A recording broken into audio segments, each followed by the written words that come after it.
we should not take on pagan practices. No. I mean, the Bible tells us it's a bad idea.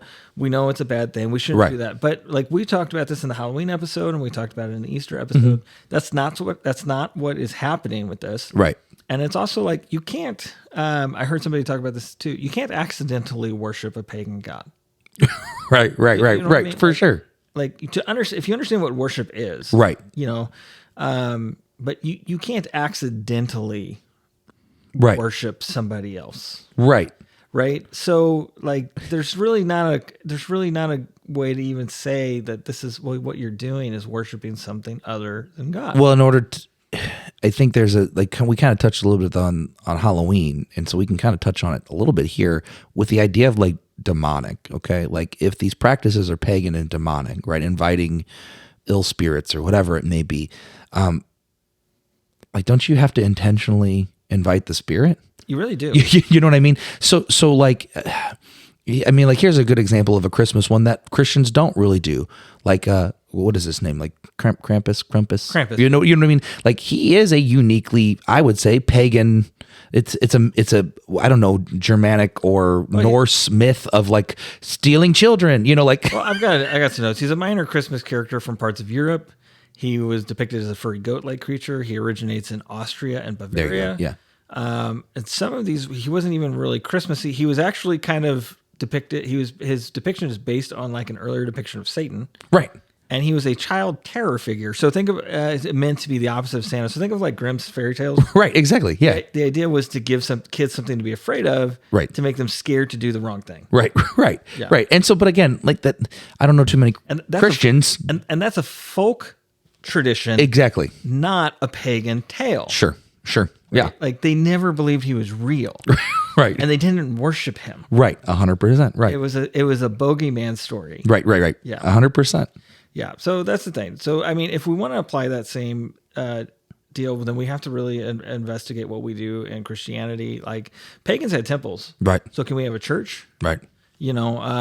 Pagans had festivals and calendar events. Right. So can we have none of those things? Right. Literally the whole calendar is based on Christian events. Right. Like Western world. Yeah. Yeah. The cross was a pagan torture device. Right. So can we not hang that up in the church? Right. And this is really a great thing is I think the cross is really the best example of this, of what God does. Mm-hmm. He takes everything and it bows to him. Sure. 100%. So here is this device meant for torture and execution, invented by pagans. Right. And used on Jesus for proclaiming that he is the king. Right. As opposed to Caesar. Right. And it is now the symbol for his divinity. 100%. Yeah. Right. Yeah. Like talk about like God's divine right. humor. You just, it's funny in a roundabout way, you just created more reason to throw out the cross from the church than you did anything else. You know what I mean? Like, so, I mean, are you willing to do that? You know, right. like willing to get rid of the cross. Right. Because that's kind of what we're saying. Well, every time you put a cross up there and you kneel before it and right. pray, right. Are you worshiping the torture device? Sure. You're not, because what is in your heart? 100%. You're worshiping what God did on that 100%. cross. Right. And how he overcame that cross. Right. Right. That's why it's become such a powerful symbol. Well, and if you tie it into Christmas, right? That's the anti-Christmas is materialism. It's, it's the hustle and the bustle of the season, right? That's what every pastor preaches on every year, right? Christmas is not that.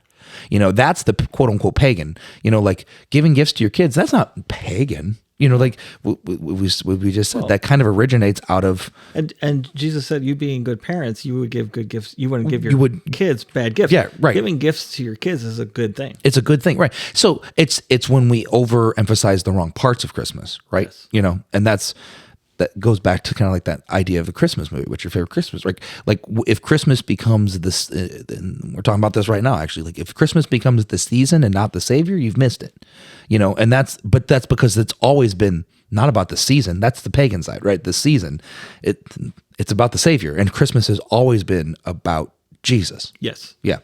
Absolutely.